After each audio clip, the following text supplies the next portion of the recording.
Hello and welcome back as we continue our celebration of 10 years of How to Be Awesome at Your Job with a special highlight in our 5th year. That's episode 626, Mastering the 2-Hour Job Search That Generates Dream Interviews with Steve Dalton. If you happen to be looking for a job right now, this is the one to listen to. I have shared this episode with countless people in the job search world. It's like, you know what? Where I would start is right here.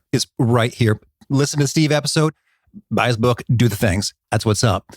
And whenever I hear the doom and gloom, spooky stuff about, oh man, this job market's so terrible. I've applied to 800 jobs and I've only gotten 2 interviews. And that is very scary to hear. And I go, oh no.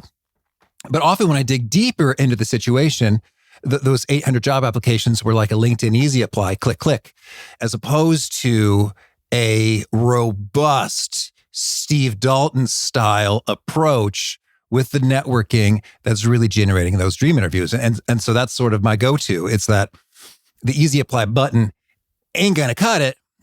What will is doing what Steve Dalton says. So I highly recommend this one. Share it with a friend. If you know someone who is looking for a job, this is my go-to, where I send them, go listen to Steve. And even if you're not looking for a job right now, I think this is helpful to listen in terms of if there's any sort of lingering fear, anxiety in maybe consciously or subconsciously in the background, like, oh, I don't know, I'm hearing some spooky things about this economy. What if I lose my job? Am I going to be in really bad shape? What am I going to do? He's like, oh, no. If I lose my job, what I need to do is this. So it's going to be some effort, some work, maybe some time without income, but it's not going to be calamitous. So please enjoy episode 626 with Steve Dalton. Welcome to the How to Be Awesome at Your Job podcast, the show where brilliant professionals share how to sharpen the universal skills required to flourish at work. Enjoy more career fun, wins, meaning, and money with your host, Pete Makaitis. Steve Dalton is a senior career consultant and program director for Duke University's full-time MBA program. Steve is also the founder of Contact to Colleague, a corporate training firm that helps organizations increase retention, drive sales, and develop internal expertise by teaching their employees to proactively and systematically build better professional relationships. Big thanks to Steve for sharing his wisdom with us, and big thanks to our sponsors. Check them out. Now, here's Steve. Steve, thanks for joining us here on the How to Be Awesome at Your Job podcast. It's my pleasure to be here. Well, I'm excited to dig into your wisdom. But first, I want to hear, you consumed 0 carbs for a 6-year period of time. Why and how and what happened here? Desperate times, desperate measures. This was right around when I'd finished writing the 2-Hour Job Search. I pulled my hamstring. I'm an avid soccer player and was still eating like I was playing soccer all the time and packed on some pounds pretty quickly. So drastic measures had to be put in place. I had just finished reading The 4-Hour Body by Tim Ferriss. So it was very simple. There was no food anxiety. And then you had a cheat day, every week waiting for you on Saturdays, which was the most glorious day ever, every week. Christmas every week, basically. Okay. Well, so you like simplicity, and you talked about the 4-Hour Body, and we're talking about your book, The 2-Hour Job Search. Now, that also seems too good to be true. What exactly is it that we're able to accomplish in 2 hours of job searching? Great question. And this is something that people get wrong. Sometimes they think the 2-Hour Job Search, I'll have a job in 2 hours. Or the 2-Hour Job Search, I need to do 2 hours of job searching every night. It's neither of those things. It's the amount of time that it would take you starting from scratch. If your boss tells you, Steve, you're fired, start looking for a job right now. If it is 5 p.m., by 7 p.m., you will be done for the day. Any additional effort would be extraneous. Any less effort would be insufficient. But in that 2 hours, you can structure a strategic job search from scratch, come up with an adequate list of targets, put them into a logical order of attack, and initiate your first batch of outreach. After that first 2 hours, you simply need the help of others to make any further progress. Okay. Well, there we have it. So let's dig into all of that. So we are figuring out what we're after, the targets. We're doing the outreach, and then after that, we have to start talking to other humans to get some insights, some input, and to see where the path unfolds. Huh? Yes, nothing is arbitrary, period. But after that first 2 hours, the amount of work you do in a given day is truly driven by your response rate back from the people that you reach out to. And there's if and then statements for every step of the process from that point forward. I can give exact instructions after that first 2 hours. And even for the first 2 hours, the majority of that 2 hours will be implementing instructions rather than creatively curating a bunch of tips. It's more like a recipe than a list of ingredients. Okay, sure thing. All right. Well, could you maybe start us off by telling us an inspiring story of someone who followed this process and saw good things happen? I think my favorite story of this, of someone implementing this process, this attendee at one of my sessions had applied for a job online and didn't hear back right away. So he heard about this book, picked it up, and started following the 2-hour job search process. So he reached out to, contacted a company, did an informational meeting. That led to a referral to another person who did a screening interview, which he passed, got to the second round interview, got to the final interview, got the offer, and got the phone call from the company, and he was delighted. The day after, and the whole process took him about a month and a half. The day after he got his phone call offer, he got the automated email response from the company's website saying, I'm sorry, there's no match for you right now. We'll keep your resume in our database for future reference. He was two entirely different candidates despite being the same exact person. Just when you go through online job postings, you are a different candidate fundamentally than when you take an advocacy-based job search approach. Mm-hmm. Yes. Now, well, that's quite the distinction. Please unpack that. So advocacy-based versus online. How do each of them look, sound, feel, and practice? I equate the modern online job posting job search as fishing for fish in a poorly stocked pond, where if you spend 8 hours fishing today and you don't catch anything, you are no closer to catching a fish tomorrow when you go back out towards that lake and start fishing over again. You start over again. It's a raffle ticket that didn't pay off, so you have to buy more raffle tickets. I equate the 2-hour job search, or more generally an advocacy-based job search, to fishing for lobster.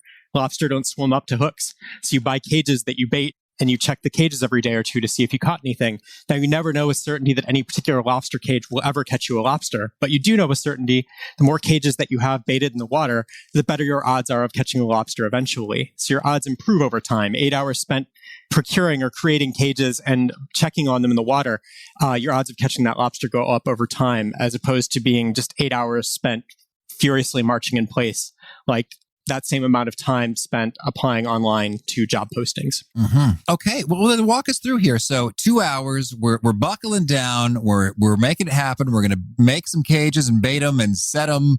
What are we doing? First thing is we got to come up with an adequate consideration set. I'm a big TV nut. I'm also very sensitive to awkwardness. But I do like to start off my talks and use this analogy in the book of The Bachelor. The TV show, the TV phenomenon. It's much better to be the Bachelor on The Bachelor than one of 25 contestants vying for The Bachelor. Oh, absolutely. Like, The Bachelor got on a show called The Bachelor. Hats off to you, sir. That's well played. I don't understand why a woman would go on that show or why a guy would go on The Bachelorette, though, because supply is restricted, demand is stimulated, there's an opportunity cost, you got to give up several months of normal dating. There's so much bad about that. So step one is taking yourself out of that one of 25 contestants over and over and over mindset. And the way that you do that is you come up with an adequate consideration set. We brainstorm many employers. When people don't have a systematic way to brainstorm target employers, they tend to just come up with the first few that come to mind. And that becomes the entirety of their list. But that doesn't take away what I call artificial desperation. Artificial desperation is where you have an artificially small consideration set where you need every conversation or every employer to work out because you don't have enough backups to give you that confidence, the laissez-faire attitude that The Bachelor can take into being on the show called The Bachelor. Hey, if this date doesn't work out, it's all good. There's 24 more. Exactly right. Exactly right. Yet I see very smart people go into their job searches under that I'm one of 25 assumption over and over and over again. And after you do that enough times, you get used to people treating you poorly and ignoring you. That takes a toll on your confidence. And once you start emitting that desperation, your prospects for success diminish greatly. Okay, so then we need a larger set, not just, hey, 4 or 5, you know, like, hey, I know 4 or 5 consulting firms or insurance agencies, so that's it, but rather many more. And so you say there's a structured brainstorming approach to build that list way out. What is it? The technique is called the LAMP list. So LAMP, L-A-M-P. I'm a former strategy consultant, so there's acronyms for lots of steps here. The L is for the list of employers itself. The first step of the LAMP list making process, which in total takes 70 minutes, is to come up with a list of 40 employers in 40 minutes. That's a little bit overwhelming. So we split that into 4 different 10-minute chunks, 4 different brainstorming methods, 10 minutes each. Once we have that consideration set, then we find 3 pieces of data, the A, M, and P in LAMP, for advocacy, motivation, and postings that are easy to find and predictive of success. And that takes the balance of that, the remaining 30 minutes of the 70-minute process. Once we have that raw data in there, we can sort the list so that we can identify our top 6 based on data. We'll tweak that top 6 for our own intuition. Once we have that top 6 identified, we initiate outreach to that top 6 simultaneously so that we are the bachelor in our own job search, where we're juggling multiple employers off of each other and we don't become overly invested in any single one. Mm-hmm. Well, Steve, you have boiled this down to a mechanized science. This is impressive. So let's dig into a bit of detail here. So yeah, let's say the brainstorming here. I want to get 40 employers listed in 40 minutes.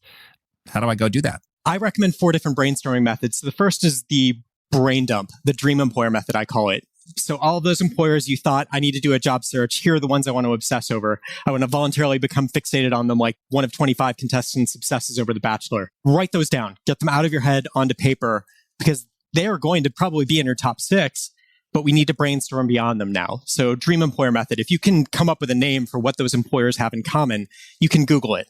A list of strategy consulting firms, list of companies headquartered in Lincoln, Nebraska. Whatever kind of drove you to come up with that handful. A lot of people, I'll give them a half 30 seconds to a minute to do this live in my talks. They'll come up with anywhere between 2 or 3 and on the low end and 10 to 15 on the high end. So some people are already a quarter of the way there in that first minute, but then we can use Google to extrapolate beyond that. The second method is the alumni method or the advocacy method. So find a database of people who share a background with you, whether it's a school you most recently attended, or maybe the transitioning veteran community if you're coming out of the military, and see where people like you are now currently employed to brainstorm these employers a different way. So database like your school alumni database or LinkedIn grouping of sorts. Absolutely, both of those. Okay. The third is the kind of intuitive one, the Indeed.com method, the posting method. So let's look up postings where they're looking for people just like you. The catch is we're not going to apply to these postings because those are black holes.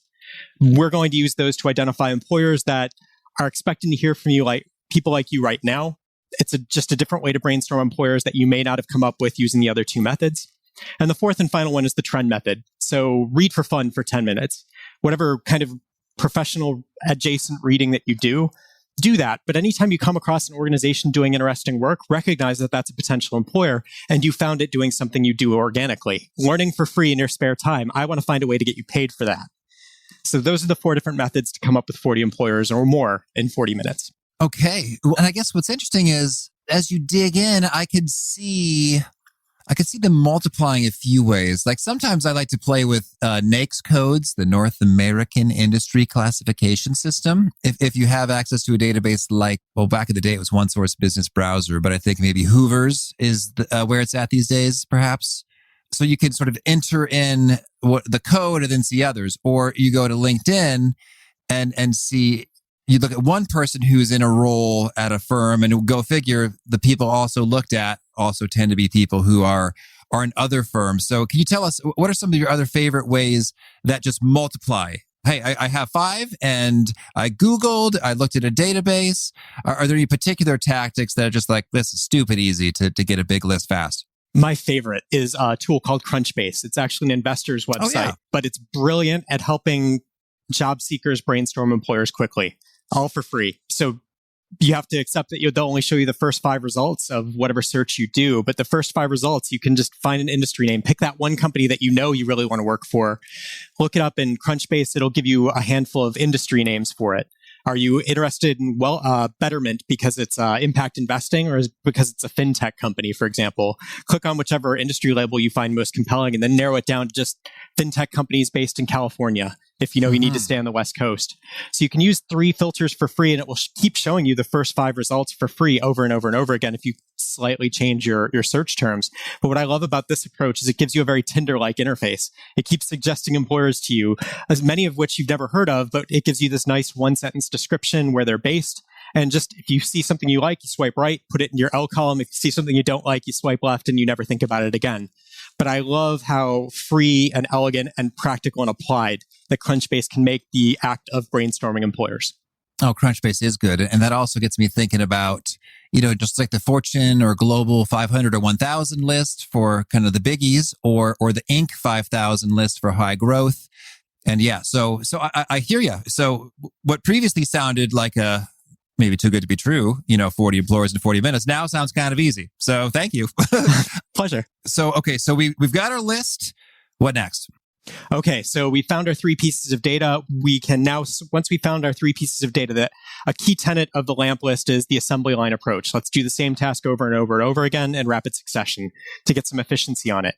So let's figure out at which of these employers do you have alumni from your most recent organization, be it the military or be it your most recent school. Just a simple yes or no. The next column is your own motivation. How motivated are you to reach out to these employers, knowing that the majority of people you reach out to are going to ignore you? Do you have the desire to keep trying, though? And then the posting column, let's see how relevant their current job postings are to see how urgent each individual employer out of your 40 or more is. And now we can put them into a logical order of attack. Motivation, we sort by first, then by postings, then by alumni. And we see these are what the data says our top 6 should be. Now we use our intuition. Do we want to switch that top 6 around? If so, we can fudge the results a little bit. I want people to be anchored by data, not intuition. Once they're anchored by data, then they can override with intuition to their heart's content. Then, once we've got that top 6, then it's time to identify promising looking contacts and initiate our outreach. Okay, and how do I do that? A great question. So for each of these top 6 employers, now we can drill down a little bit. I have a hierarchy for how to choose promising looking contacts. First and foremost, you've got to target people who are functionally relevant. This process is built around doing informational meetings efficiently. And it's really hard to do a good informational meeting with someone whose job you don't really care about and you don't really want to learn more about. So you've got to start with that functional relevance piece. Then, if you have lots of options, choose an alum. If you still have lots of options, choose someone 1-2 levels above where you would start. If you still have lots of options, choose somebody who's been promoted while at that company because they've got more social capital to spend on behalf of a job seeker. And when you say lots of options, am I just going to LinkedIn to see the lineup of human faces and names? Is that where I'm going? Yes, absolutely. Okay. LinkedIn is a great tool for this if you are savvy enough to access their all filters search. So the best way to get to it is just click on that top box in LinkedIn. Don't type anything in, just hit enter. That'll bring up a ribbon at the top where it asks you to fill in some filters. If you go all the way to the right of the screen, it says all filters. Hit that. That will bring up the advanced search or the custom search. Where you can just plug in, okay, I want people at this company currently. Okay, let me add my school in next. Let me add a functional keyword into the job title section. And you can narrow down your results that way iteratively. Okay, so we've got some folks and we've prioritized by a role function similar to what we're after. And then they become promising if we have some kind of a connection, or a commonality, alumni, or something going on. And so what happens now? I've got the companies, I've got people at those companies, and what do I do? It's time to unleash the fury. So we are going to figure out how to get in touch with these people. So I have a hierarchy for finding the most effective way for getting in touch with each of these people. LinkedIn groups to me are the best kept secret in the job search. If you share a LinkedIn group with someone, which people often do with their schools that they've attended, you can message them directly. You don't have to pay for InMail. You don't have to even check your alumni database in a lot of cases. So LinkedIn groups is the best option if you have it available to you. And there's tools out there that will help you find email addresses directly for certain companies as well. Like Hunter.io, or what are those tools? I love Hunter. Yeah, I'm a big fan of Hunter. It's the best combination of power and replicability, meaning you can use it 50 times free per month. And I'm a big fan of free in the job search. I think it's kind of cruel to ask job seekers to pay money in order to make money. So once we've got our contacts identified, the contact information found, it's time to unleash the fury, send one email to our favorite contact, each of our top 6 employers. And just before we get into the content of the email, you say a hierarchy of ways to contact them. So are you saying LinkedIn message versus email versus...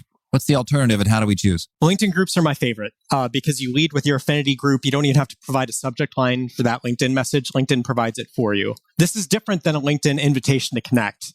While that is easy because all you have to do is just invite to connect, even if you customize it, what I find happens too frequently is your desired contact will accept your connection request but never reply to you. So I like that better as a backup. I've done it to people. Sorry, guys. So LinkedIn group connections, I like that it's a little bit more thoughtful than a generic LinkedIn invitation to connect. And plus, I think you disproportionately hear back from the helpful kind of contact when you contact them through LinkedIn groups. And that's a very important distinction that we'll talk about a little bit later. It's not about getting anybody to respond. It's about getting the right kind of person to respond, because only a subset of the population at large is actually going to be helpful in your search. Okay. So we might do an email that we discovered via Hunter.io or another tool. We might do a LinkedIn message, which we can pull off via knowing about them or having a mutual group connection. And I guess, by the way, go ahead and join some groups to get more of those. That's easy, and click, boom, done. And so then what goes into the content of this message? Oh, this is such this took a long time, like creating this process. It was a recipe that I had to cook myself. That was where I got stuck for a good long while. The aha moment I had was when I read Dan Ariely's Predictably Irrational. He's my colleague at Fuqua, wrote a wonderful book. He's a behavioral economist. Read all of his books. They're great. But he had a particular study where he found that you were just as likely to get a stranger's help helping you move a couch when you offer them nothing as when you offer them $50. But if you offer them $5, you're far less likely to get their help. So he found that he calls this switching from social norms to market norms. When you offer nothing, you have this ambient success rate. When you offer any sort of compensation, immediately your success rate drops off until you offer like a market rate for that work. It's not about altruism plus $5. It stops being about altruism altogether. So what clicked for me is that my whole life I've been told to sell myself. But in reality, the people who help you get jobs, especially in down markets like the 2008 financial crisis and the one we're experiencing right now, are never really going to get anything out of it. They're not going to get paid $50 for it. So it's better just to stick to asking for favors. And that's a very different email than what people are traditionally told to write when job searching. So instead of selling yourself, ask for favors. It's a much simpler email to write. And once you kind of coalesce around that concept, you can really optimize this email to get in touch with the right segment of the market in terms of people who are going to help you find jobs. Yeah. And I think it's more appealing as a recipient in terms of like, oh, you think you're really something special. Okay. Hey, stranger, let me tell you about why I'm so awesome. Like, that's really weird. Nobody does that. Why is that okay in the job search? Okay. So that's the positioning, is like, we're asking for a favor as opposed to saying, here's how amazing I am. And so you say there is a 6-point email. Exactly. Lay it on us. What are we dealing with here? The 6-point email. So first, there are 6 points that make it what it is. I'm terrible at naming things, as I mentioned. But each of these points is designed to remove a reason why a helpful contact, a particular type of contact that I call a booster, the one who is predisposed to respond to requests for favors from job seekers. Each point is designed to remove a reason why they might not respond. So the 6 points are: keep your email short, so under 75 words in the body. Put your connection to them early in the email. Ask a question rather than making your ask in the form of a statement. Like with a question mark. Right. Yeah. Rather than a period. Define your interest both specifically and more broadly. So give them a genre of the type of company you're trying to learn more about or the type of role you're trying to learn more about. Make at least half of the word count about them rather than you. Ask for advice and insight. Don't ask for job leads. Okay. So 75 words or less. We got to cover how we know them, and then half is about them. So give us an example. So, sure. I mean, every word's really counting here. Let's hear it. So I might reach out to a product manager at Waymo. So my subject line would be something like, your product management experience at Waymo. What I like about this is it's them focused rather than me job seeker focused. And they also don't know if it's a job seeker email or is it from an executive recruiter. I was going to say, it could be from a headhunter. It could go both ways. So it increases our open rate. I'm a fellow Duke MBA. I was wondering do you have some time to tell me about your product management experience at Waymo? Your insights would be greatly appreciated because I'm trying to learn more about product management in the autonomous vehicle space. That's it. Okay. So we're not asking for a time, a conversation, a 15-minute. We're just like, you say, do you have some time? Yep. Keep it open-ended. Most people will offer you a half an hour, but it's really up to their discretion how much time they want to give to you. Okay. Yeah. Well, what's kind of comfortable, what I kind of like about that is sometimes I really do have like 10 minutes. Like, it's like, hey, you know what? Between this thing and that thing, a 10-minute call would actually probably be perfect. And maybe I could go for a little walk on my treadmill or outside. That would and I could feel good about myself because I'm being helpful. And I'm getting some mix and some variety in my day. So yeah, versus if you pitched a specific time or amount of time, then I It's more binary. It's like I'm saying, no, I cannot do what you've asked for. And I feel like a cheap, stingy jerk face. If I say, I can give you 8 minutes at 1:42, it's like when you ask for 30. But you'd rather have those 8 minutes than 0 minutes if I've got them for you. Correct. I think it's even more practical than that. I think there are 3 segments of contact that people will encounter in their job search. There are boosters, who are our target audience. But there's also a kind of person who never responds under any circumstance. I call them curmudgeons. They're awful people. No. They hate babies. Or they're delightful people who just don't want to help you job search or can't right now. They're not the worst segment. The worst segment is a group I call obligates. Obligates want to appear to be helpful, but they don't actually want to be helpful. So they make up reasons why they can't. They'll respond slowly. And sometimes they won't respond at all. They'll make you follow up. Or they'll set up a meeting with you, but then cancel at the last minute. They're dangerous because they give you a negative return on effort, whereas curmudgeons give you a 0 return on effort. They ignore you. They don't lead you on. I call them obligates because they are motivated by a sense of obligation. They've gotten help in the past. They want to do just enough to save face and simulate paying it forward without incurring the inconvenience of doing so. But boosters are really our target audience. And I would put them at about 10 to 20% of the population. So if you were to, and remember I said we were going to reach out to 6 people at once, or one person at each of 6 companies once. If we do that, do we offer them each different times? Because that's a lot of calendar surgery we've got to do. Or do we offer them all at the same time? And then occasionally we'll get double booked and we have to flake on somebody. Yeah. So with a 10 to 20% response rate to this 6-point email, I want to see who's a booster, who's going to engage with me. And I define boosters as being people who respond to 6-point emails within 3 business days. I think any longer, they know they're probably not being that helpful. 3 business days is kind of that sweet spot. Once they respond within 3 business days, then we'll offer them a bunch of time, but we know they're probably boosters, so they're worth that calendar surgery. Before that point, though, we're doing a lot of intense calendar work for people who are most likely going to ignore us or lead us on. Yeah. Okay. Understood. And then how do we go about tracking and or following up, and or is it okay to reach out to, 50 project managers at Microsoft? Or how do we think about these games of the numbers and the tracking and the follow-up?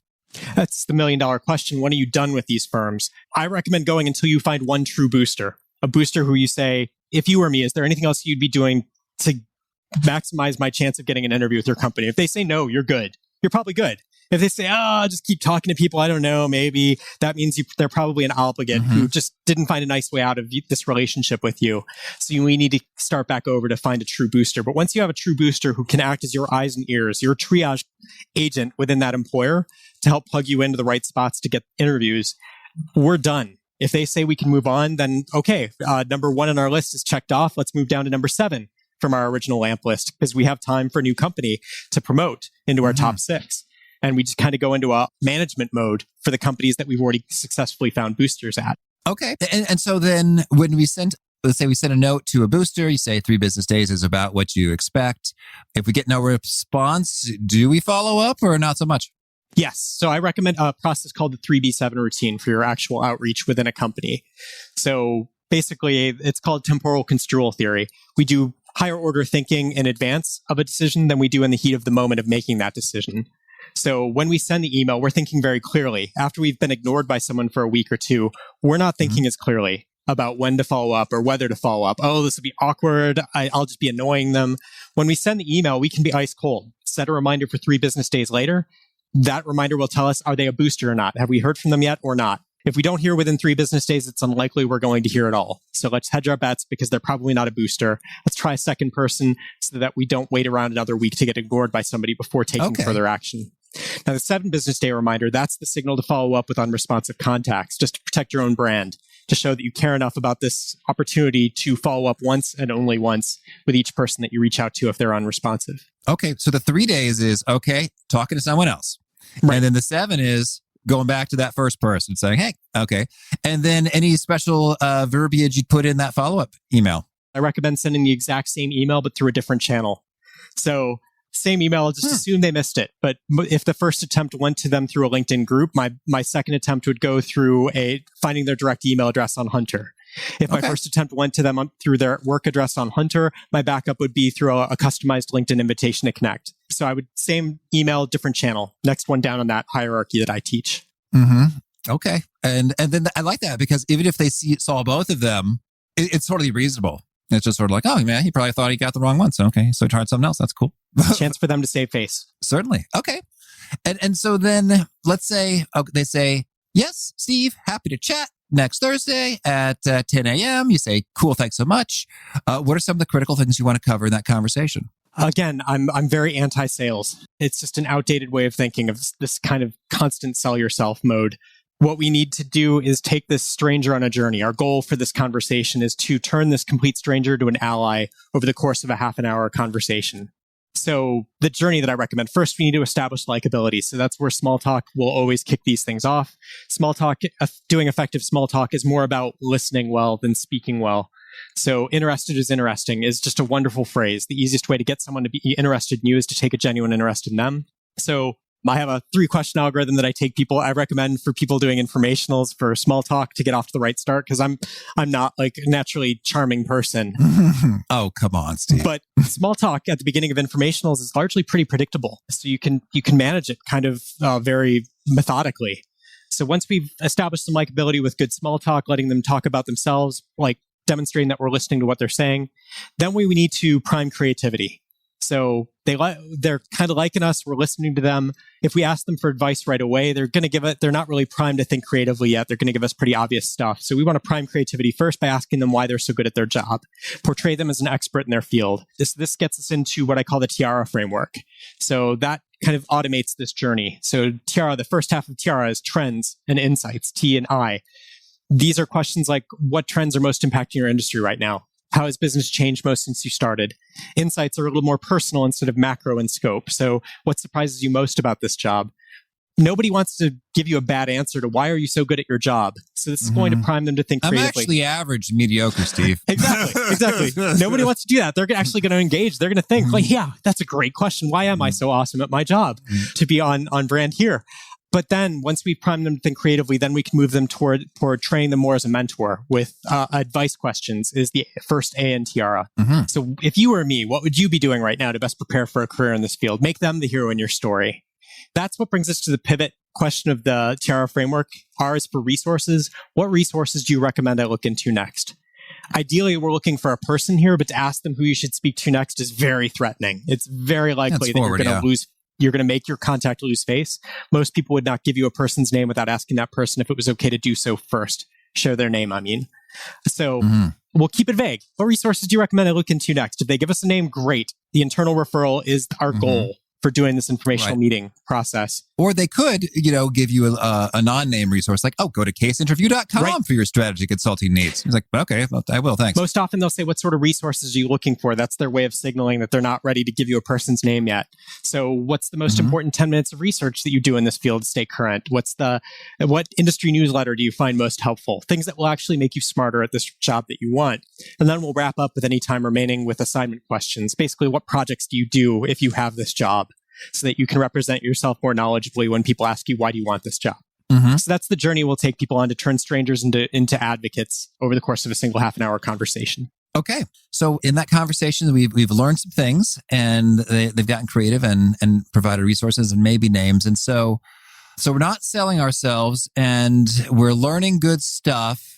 I guess, what's sort of the dream outcome from these conversations? Like, do they say, well, you sound amazing, Steve, and I'm going to make sure to put your resume to my boss right away? Or like, what do we really want to happen most at this stage? We want this person to tell us what to do next. We want them to literally be our mentor, because it's different at every company what the correct process is. For some, it will be, you've got to talk to this person next. Or for others, it'll be, you have to apply online, but use my name, put this into your cover letter to let them know that we had an interaction. You are merely guessing from the outside of what the right process is at each individual company. What you want is eyes and ears within that organization telling you what to do. And when they tell you what to do, that's an easy way to build likability with them. Like, it's great when people follow the advice that you give them and report back the results, which makes you more willing to advocate for this person further in the future. So our dream outcome is to find out who we need to speak to next. But that isn't always the right next step. We just want somebody inside that company to tell us what to do to maximize our chances. We want them to see our progress as a reflection of their ability to give good advice. Okay. And so then I guess that sounds like there's a follow-up then in terms of like, hey, thanks so much for chatting with me. I did exactly what you told me to do. Fingers crossed or whatever. Yes. So if they don't offer a referral, I wouldn't expect it in any more than 10% of cases. I would send them a thank you note the next night with no ask. To me, the thank you note closes the transaction on our initial request for insight and advice. But then I'd set myself a reminder for a week later. And when that reminder pops up, well, I would want to make sure I close my informationals by saying, wow, you've given me a lot to think about. I'm going to take the weekend to reflect. Is it okay if I reach back out to you with any further questions? They'll say yes. You send your thank you note that night or the next day. And then you set a reminder for a week later. When that reminder pops up, then I would send an email like this. Thank you so much for your time last week. Upon further reflection, this is definitely something I'd like to pursue further. How would you go about doing that if you were me? For example, can you recommend someone I should speak to next? So that's when you can make that ask explicitly over email, where it's less threatening. A person has time to check with their contacts to see who's open to talking to a job seeker. But if you don't get a referral at this point, you're probably not going to get a referral. It's time to start over and try somebody else. So everything's systemized. Okay. Somebody else in the organization or Same in the organization or both? Okay. Same organization. All right. Well, so let's say I like the analogy to the lobster traps or cages there, because sure enough, there's activity in motion that doesn't require you, which is cool as you have these exchanges and conversations. So let's say that ultimately you do the things they tell you to do, whether that's the online application or talking to so-and-so, and then you have an interview and you pro tips there. I think the same rules apply when you've got that interview. Recognize that companies don't hire people, people hire people. So it's really about giving them a compelling story. Don't go in there selling yourself right away. Instead, they'll probably start with, tell me about yourself. Like, give them a story that is authentic to you, that demonstrates like, what is the rationale for me being in this room here today? Here's why I want to work for your company. Here's some personal anecdotes. Let me give you some appropriate personal disclosures about things that genuinely motivate me, and tell them about why it's a win-win for you as well. And then once they start asking you for examples of times where you led a team, then you can start getting into sales mode. But I think a common mistake is people just can't get that sell yourself mantra out of their heads that they've had drilled into them from a very, very young age, even though its applicability has long been outlived by modern changes. We're all such skeptical consumers now. When we sense a sales pitch, our guards go up, but success in this process means systematically bringing people's guards down. Yeah. Okay. Well, so then tell me, were there any other steps or key things that we should have covered? I mean, maybe there's, talk about the middle. Is there something after cultivating boosters and before getting the interview that we should be doing?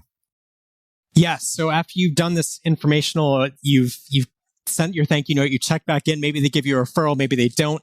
Then we switch to the harvest cycle. So the harvest cycle is a big process flow diagram for my fellow engineers out there. Basically, it's a big if-then map. It's a big diagram.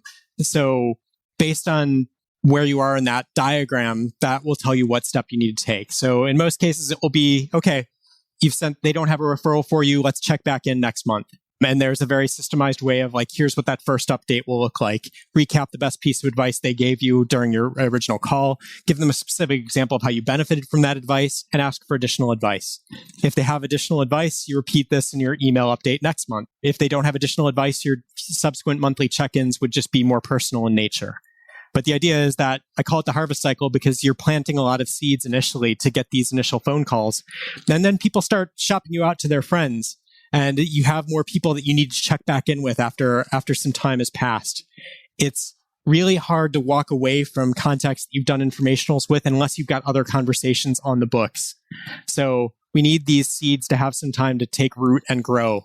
It's not immediately time to harvest all of them. So that's part of the reason why I want to systemize the follow-up on process for these informationals. It's not just about getting the informational, it's about reaping the rewards of that informational systematically over time. Okay, excellent. Thank you. Well, Steve, tell me anything else you want to make sure to mention before we shift gears and hear about some of your favorite things. I think the one thing I really want to get across is that there's a lot of bad information out there about job searching. I think I see people who are often asked, how is your job search going? And they'll quantify it in ways that don't correlate with success, mainly in how many hours they spent looking for jobs and how many resumes they dropped online to online job postings. Neither of those things correlate with success. The one thing that does is the number of informational meetings you've done. How many people are out there that know of you and like you?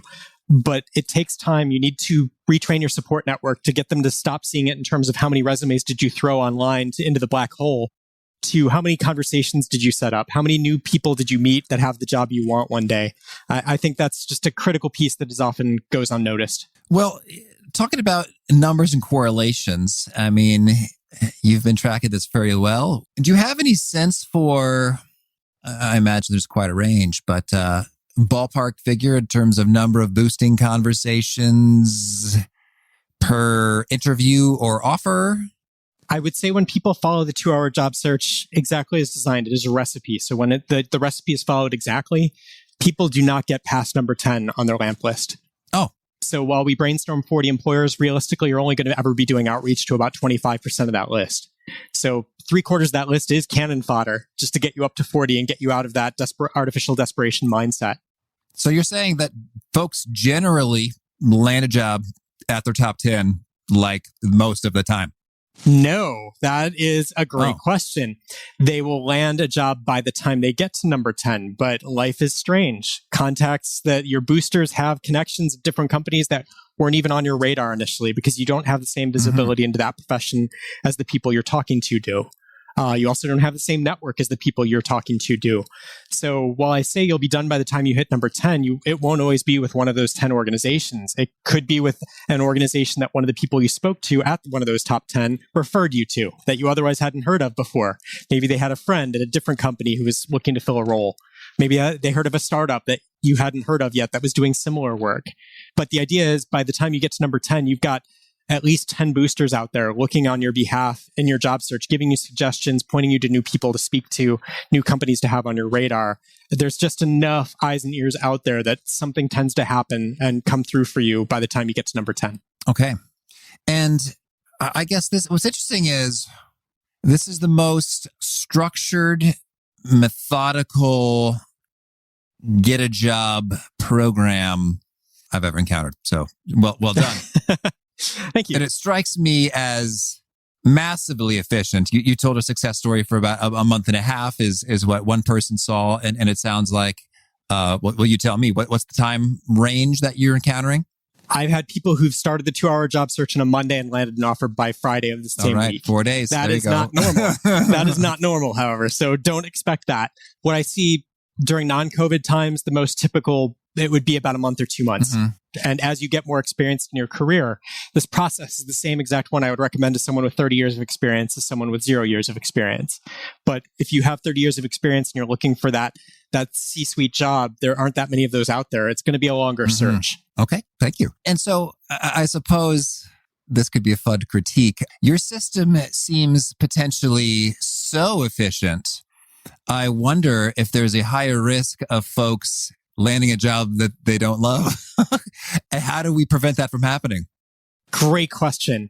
If people don't follow the recipe, what I see people do sometimes is they'll start networking with backup companies to get practice. Okay. But that's the problem. These backup companies are so flattered to hear from a job seeker who's organized, who's like asking good questions and building relationships that they'll fast track you and they'll give you an offer very quickly, even before you reached out to your dream employer. And now you're forked. Like, do you have the guts to turn down this good offer without even knowing where you stand with your dream employers? So that's why when we sort the lamp list, motivation absolutely has to go first. How fired up are you to reach out to people at this company, even if the first few people ignore you? Mm-hmm. That absolutely has to be your first criteria when sorting your lamp list, which ensures that people go after their favorite companies first. I'd rather they fumble over an awkward informational with their dream employer and then rededicate themselves to doing better the next time than start with backups, because too often I see people start with backups and unfortunately achieve success too quickly. Okay. So I guess it just boils down to your motivation needs to be well thought out and well informed, and then you're going to land somewhere good. Mm-hmm. Okay. Gotcha. Well, now we hear about a favorite quote, something you find inspiring? I open the 2-hour job search with this wonderful quote by Aldous Huxley: "Technological progress has merely provided us with more efficient means for going backwards." Okay. And now can you share a favorite study or experiment or bit of research? I already told you about Dan Ariely's couch experiment. That's my all-time favorite. But Brown, Setron, and Topa did this great study at the New York Fed a few years ago, where they found that for each one person who was hired through an online job posting application, 12 were hired through internal referrals. So every time you apply online, not only are you hoping you're one of the handful out of the hundreds who apply that they choose to interview, you're also hoping it's the 1 out of 13 jobs that goes to the random online applicant instead of somebody that somebody already knows. Oh, wow. So I'm a chemical engineer by training. I'm bred for awkwardness. Wow. But when faced with those odds, you've got to own up to the fact that you can't outrun that phenomena. You can't out-apply that phenomena. You've got to get comfortable with turning strangers into advocates. It's a skill set you've never been trained for before, so don't feel embarrassed. Okay. And a favorite book? There's a book called Awkward by Tai Tashiro. So if you've ever felt like, I don't get how people work, or this is really weird for me to interact with strangers, give that book a read. I wish I had had it when I was 12. It would have saved me from a lot of pain. Okay. And how about a favorite tool? Something you use to be awesome at your job? I'm a big believer in time blocking. So if something's important to you, block time in your calendar for it. Mm-hmm. And a favorite habit? 80-20 rule. Just not trying to be perfect slowly, be good enough quickly, over and over and over again. Iterate towards your results. But the quest for perfection, it's just not it's not a realistic expectation in the modern world. You've got to figure out where you can be good enough instead of perfect.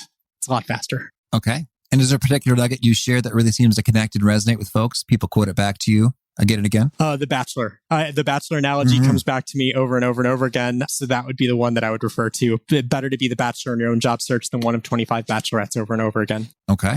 And if folks want to learn more or get in touch, where would you point them? I would point them to the 2hourjobsearch.com. That's my website for my book, both the 2-Hour Job Search and my upcoming book called The Job Closer, which comes out April 2021. I'm also on Twitter at Dalton_Steve. And I've got a very active LinkedIn group called the 2-Hour Job Search Q&A Forum, where I answer questions from readers and coaches alike. So if you find the 2-Hour Job Search approach compelling, please join us there. It's free to belong, and I'm on there every few nights or so. All right, Steve, this has been a treat. Thank you, and keep on doing the good work. Thank you. Thank you for having me. Big thanks to Steve for sharing his wisdom with us. Big thanks to our sponsors. Check them out. One sponsor to check out is Shopify. Shopify powers millions of businesses worldwide, from household names like Mattel to small businesses just getting started. If you've been sitting on a business idea, Shopify makes it easy to make it happen. What you need to start selling is included and ready from day one. When your first customer is ready to pay, Shopify Checkout helps more of them successfully finish their purchase. And when they return, their details are already there. With just one tap, they check out super quick. Because Shopify handles these tricky setup and checkout details, you've got more free time and less frustration, so you can tackle the cool, fun, strategic stuff that really moves things forward. Shopify bridges the gap between your idea and a real business. So go make one. Ka-ching! Start your free trial at shopify.com/awesomepod. That's shopify.com/awesomepod. And spelled out, that's shopify.com/AWESOMEPOD. So much good stuff from Steve. Boy, I think the most transformational, for me personally, since I'm not really job hunting, I've already have my dream job, talking to all of you and the associated opportunities and revenue that creates, which supports my family. Thank you again for listening and your support. Is that 75-word email, the 6 things you want to cover, how you make it so easy to respond to, how you follow up on an alternative channel. I think that could just serve you so well in many outreach capacities. So I recommend it. I think it's brilliant. And I hope you took that and more gems from Steve. Again, if there was a lot of stuff in there, like, whoa, I need that written down, I think the Gold Nuggets might help you out there. That's at awesomeatyourjob.com. Sign up for the Gold Nuggets. You can access the Gold Nugget from Steve, that summary write-up, as well as all of them ever. So enriching stuff. Tell me about your dream job landing searches that came about from this. I think there may well be a few, and I'm excited to hear about your victories and successes. I hope you catch you next time, and peace. Thanks for listening. To get the most out of the show, we recommend 2 key things. First, check out the extra resources at awesomeatyourjob.com. You can find this episode's transcript and links, as well as the perfect episode for your situation. You can search the full text transcripts of hundreds of episodes or explore episodes tagged by topic and competency covered. Second, subscribe to the podcast and get future episodes automatically. You can subscribe by telling Siri and several other smartphones and speakers, subscribe to the How to Be Awesome at Your Job podcast, or by tapping subscribe in your podcast player of choice. If you'd like some extra help figuring out podcasts and how subscriptions work, visit awesomeatyourjob.com/subscribe for guidance. Hope to catch you on the next episode of How to Be Awesome at Your Job.